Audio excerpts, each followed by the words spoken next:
course, I don't see you here.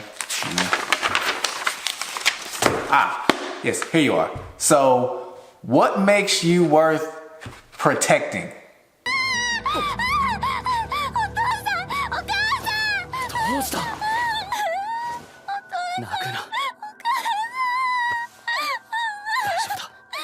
Hey guys, yep, this one right here, we need to protect her. You know, let me go ahead and, let me get the, we found her.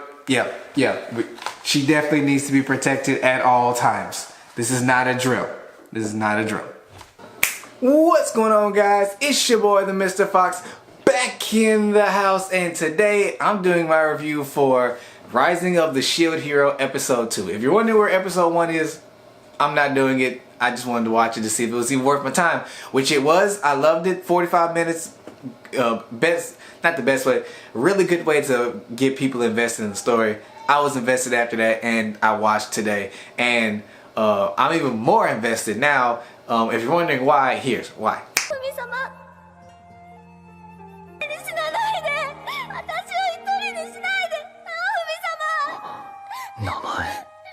She must be protected at all times.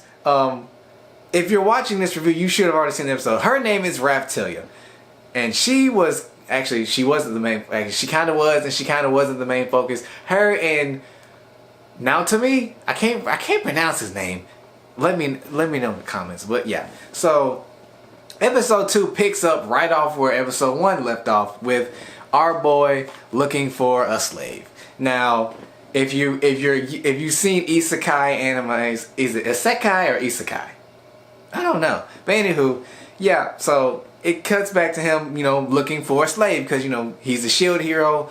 He's been framed for stuff I can't say that YouTube won't like. If you've seen episode 1, you know what I'm talking about. The girl that did it, Mine, I think her name was, heinous person. I know a lot of people were upset about the first episode, but I'm like, one, it's a it's a cartoon. Okay, get over it. And two, I know some people. Somebody wrote that the writer was like really making women to be out like these villains, and I'm like, I didn't get that. I mean, if you did, then maybe something else is wrong with you. I guess, I don't know. It's cartoon to me. I can differentiate. But if you do, if you know someone that has lied on someone for doing that, then you are a terrible person, and you need to have your tail whipped 1,000 times with a spiked belt. But anywho, I digress. So he, no one likes our boy, and now he's become super jaded. He don't trust nobody, and he's gonna do whatever he got to do to make sure that he can do his job and he can go back home. That's what he wants to do. Now, whether he can go home or not, well, hopefully we won't get that out of this season, probably, but hopefully there'll be a second season. But yeah, so he doesn't trust nobody, and it ends off with him coming across with this broker who's in the slave trade. Now, this is where that part right here got me interested. I'm like, we've never, usually when they talk about slavery, slavery is like downplayed to the umpteenth degree, which it should be. Slavery is a terrible thing, and you shouldn't do it to anybody unless you have, well, unless you're into S&M, and in which case, have fun. But so he takes him down there, and right off the jump, he shows him his inventory and all that, the stock that he has, and he shows him the creme de la creme of what he got, which was a werewolf. And he's like, darn well I can't afford this. He's like, why would you show me this? And dude was pretty much like, look, I know you become a good customer in the future. We just need to establish that this right here is my top, and we can go down from here. So he sees our girl, who needs to be protected at all time, Raphtalia. She is in there. She is in rags. She looks a little bit beaten, and torn up a little bit. And apparently she's sick. Dude said he had a disease. I don't know if we learned. Pretty sure we learned his name. I can't remember his name. I don't know. But anywho, so our boy Naotsume, still can't pronounce his name. He decides to go with her, and once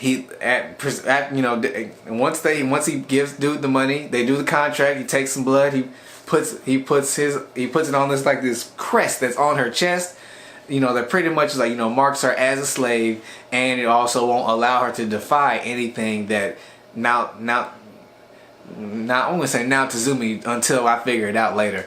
That whatever he tells her to do, she has to do it. She can't lie. She can't lie to him. She can't defy him under any circumstances, or otherwise it will cause her damage over time and probably eventually kill her if she just lives there, if she sits there long enough. But yeah, so he buys her, and she's scared out of her mind. Obviously, who wouldn't be? She's a little girl. She looks like 11 or 12 max right now, and she's terrified. She thinks that she's going to be beaten and all that. And I mean, honestly, now to me proves that he still has some not dignity, but some kindness, and I don't even want to say humanity, but because he treats her like a normal child for the most part. It's just, I bought you, I need you to fight for me, because only thing he can do is defend with that shield. Now whether he gets like some defensive / offensive skills, like it may be a defense skill and he can use it offensively, I'm pretty sure he will later down in the line. But he pretty much treats her like a normal little girl. They walk into a restaurant, and mind you, the place he's in, this place is dark. Like I ain't talking about like the places that they went. I'm just talking about like the world he's in right now is really dark. There's segregation going on and everything, because they walk into a restaurant to get some food, and it says right on the front, it says, "We don't serve demi-humans." And Raptilia, she's like, wait, I can't go in. He's like, come on. And he orders her some food, and he actually orders her some actually good food. He doesn't get her like slop or anything like that. She sees like a family eating, and the kid has like pretty much like a Happy Meal, and he sees that she wants it, so he gets it for her, and he lets her eat. He doesn't trick her like, oh, I order this for me, you watch me eat it, or on some messed up crap like that. No, he treats her like how you should treat a person, because at the end of the day, that's what she is. She is a person. Yes, she is his slave, which, like I said before, slavery in the real world is terrible. Don't do it. Don't have anything to do with it. And if you know someone that's in it, help them out, please. I beg of you. But, after that, he gets her some gear. He gets her the best he can afford. I mean, like, my man ain't balling out there. He's struggling. He's struggling. For real. So he gets her some gear, and it's nice. It ain't the fanciest guards, but it does the job, and she cleans herself up, that she gets a little dagger and all that, and then they go, and then after that he pulls out one of those little balloon monsters that he's been hunting before he bought her, and he tells her, kill it, and he's like, and she does. She doesn't do it like on the spot. She does refuse at first, but he's like, do it. That's an order, and eventually she does. And the whole thing I like about this episode between them two is he is just really straight with her. Like, he doesn't sugarcoat. Like, some of the stuff you can, like, if you look, like, some of the stuff he says, yeah, you could probably say it was like, oh, he could have put that a different way. But I preferred that he put it this way, because he was just pretty much straightforward with her. He was like, look, I bought you. I need you to fight for me, because I cannot fight for myself. All I can do is defend. My defense is perfect, but my offense is garbage. So that's what you are here for. And he's like, if you can't do it, I will get somebody else that can. Now, how that would go down, I don't know, but I don't really care. So Raptilia pretty much makes up in her mind. She's like, okay, I'm gonna do the best I can for him, because when prior to this, he's been treating her with kindness. He doesn't beat her. He doesn't play mind games with her. It's like, dude, pretty much, you do what I tell you to do, we're good. You can eat what you want. I'll buy you new gear when we have the money. But, kill what I tell you to kill, and, we go about our business, like normal. So I really like that. And, at one point in the story, so they're out killing monsters, they're leveling up and all that. And a rabbit monster comes out, and he catches it, like he does, it bites on her, and he tells her to kill it, and she says no, because she is scared of blood. Now, prior to her being a slave, she was living in a village with her parents and all that. The wave of monsters, like Like the wave that he's supposed to be fighting, you know, to help save the world and all that, it happens. It comes in contact with Raphalita's village. Her parents get killed right in front of her by a 3-headed Cerberus-looking monster. There's blood everywhere, and I think she ends up falling off like a cliff to fall to safety or something. So she is now terrified of the sight of blood. And now to me, Naofumi, I can't pronounce the man's name. He's like, look. He's pretty much helping her like get over this. Now I don't agree with like how fast she pretty much gets over it like this episode, which I mean that was a little fast, but you know time's sake, I think I don't know how many this season's clear for. I hope it's clear for like 24 seasons like Slime. Also check my reviews out on those two.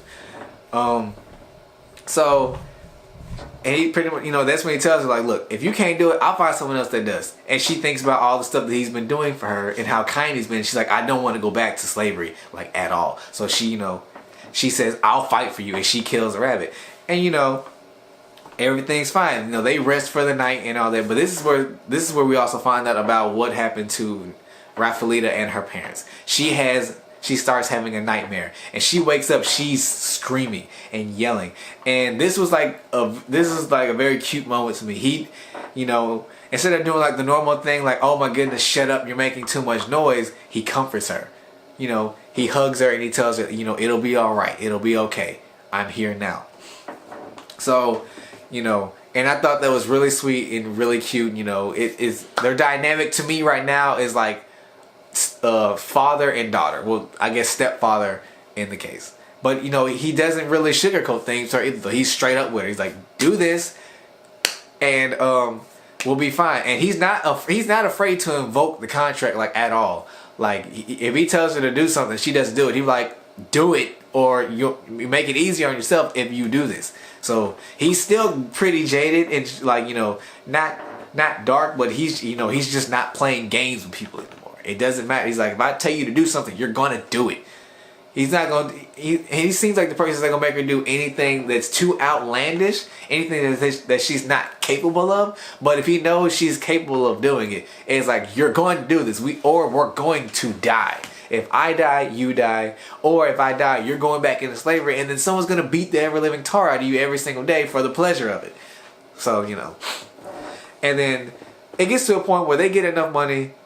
They get high enough in level to go to another village. They go to the village. He's trying to make some money. The dude tells him, hey, there's a cave in there. The catch is, when that wave happened, the place has been overran with monsters. They go in, and this is where like pretty much like the climax of this episode starts. So, you know, like I was saying, they go in the cave. They find ore. That's what he's looking for. He's looking for some ore that he could sell to make some more money. Because, you know, they got to live up. They got to get geared, you know, as quick as possible. I don't know when the next wave is coming. But from the ending of the episode, I think it'll be next episode. Or at least, like, the end of the episode will be, like, the start of it or something like that. But, so, as they're looking, a two-headed I guess a de-evolved version or an under-leveled version of the monster that killed her parents and, you know, wrecked her village was there. It has 2 heads this time. It's not 3-headed like a Cerberus usually is. So she starts freaking out, and he blocks and all that, and he tells her to attack. She is scared witless. She's like, no, I can't. And he's like, yes, you can. And at some point he invokes the contract again, because, you know, she can't defy him if he gives her a direct order. Excuse me. So, but even that's not working. She's like, no, I can't. She's frozen, which is understandable. That was a very traumatic moment for her, and for her to just, you know, get over it like that, it's kind of a little bit unrealistic. But so when Naofumi figures this out, he's like, okay, look, I can't make this girl do anything that she's not gonna be able to do. So at least I can let her get away, and I'll survive somehow, or I can die saving her. And he tells her, you know, like, go, run, get out of here. And, you know, she freezes. She's like, no. And then she thinks about losing her parents again. And then this time also a picture of him appears in her mind, and he's leaving her too. And she's like, I'm not gonna let this happen. And but prior to her having this vision, Naofumi tells her, look, your parents are never coming back. That's a fact. That's truth. He said, but you can at least do your part to make sure that no other child has to go through the same stuff that you have gone through. And I agree with that. And once again, it's hard. It's expecting a lot for anyone, and let alone a child, to get over something like that. Your parents were blatantly murdered in front of your face while they were protecting you. So that's hard to just let go like that. But she makes up in her mind. She's like, I am not going to let this happen again. I'm not going to lose anyone again. So she rushes at it, and she stabs it once, and then it gets pissed and it tries to attack her. But Naozumi does what he does. He's a shield hero. He blocks forward with one of his spells. It's called Airstrike Shield or something like that. And it projects a green shield out in front of her, blocks it. She stabs it in the heart. It's down. And then she runs over to Naozumi, and she says, I'm sorry. I will fight for you and all that. But at this point, she is calling him by his name, because prior to this whole event, she's been calling him Master. I mean, because technically what he is, he bought her. You forget that she's a slave because he's been treating her so well, which I like. So, but once again, slavery's not cool. I don't know how many times we'll have to say that, but whatever. So, I mean, and that's pretty much where the episode ends. She pretty much declares the fact that she will fight for him, and he tells her, you attack, I defend, and we'll be good. And so I like that. And that's where the episode ends. And actually, the ending song and the opening song for this show are amazing. Let me tell you that. I like the animations in this show as well. They're really good. I like where this show is going. I like the fact that this is not your normal isekai anime where hero gets dropped in, something crazy happens to where he's just super overpowered and he can just blow through his problems like that. So but I like this. Like, our hero, he gets dropped in, he don't know what's going on. He's a nice dude though. Normal isekai main character attributes. I'm happy. He wasn't the smartest. He wasn't the most cultured out of compared to the other three. The spear, the sword, and the bow users, or whatever. But he was a good dude. And then he got done terribly wrong, and now he's super jaded and he dark. He don't trust nobody. I would probably be the exact same way if someone did that to me, and all I was to them was try to be as nice and respectful as possible. Yeah, you do me like that, I'm done. I don't care who you are. You ain't getting my trust, and if you cross me, you're out. It ain't no 1, 2, 3 strikes. No, it's one strike, done, out, get out my face. So, this episode was dope. And actually, in the opening, I usually don't watch openings because they usually contain spoilers, some don't. I just don't want to chance it because I like to go into a series as blind, as fresh and as blind as possible. So, but I did notice towards the middle or the end of the series, we do see Rafleeta, but she's grown up. So I don't know if she hits a certain point in her leveling that she just evolves and gets more busty, or if we're gonna have a time skip a few years later and she's now 18 or something. So I'm really looking forward to it. This show is amazing. If you haven't watched it, go watch it. And do all the stuff that I normally tell you to do. Like, comment, subscribe. Tell me what you think about this new angle. Because now you can see, what I do. I'll probably use this angle a little bit more. But, I do what I want because it's my channel. But with all that being said, it's your boy Fox.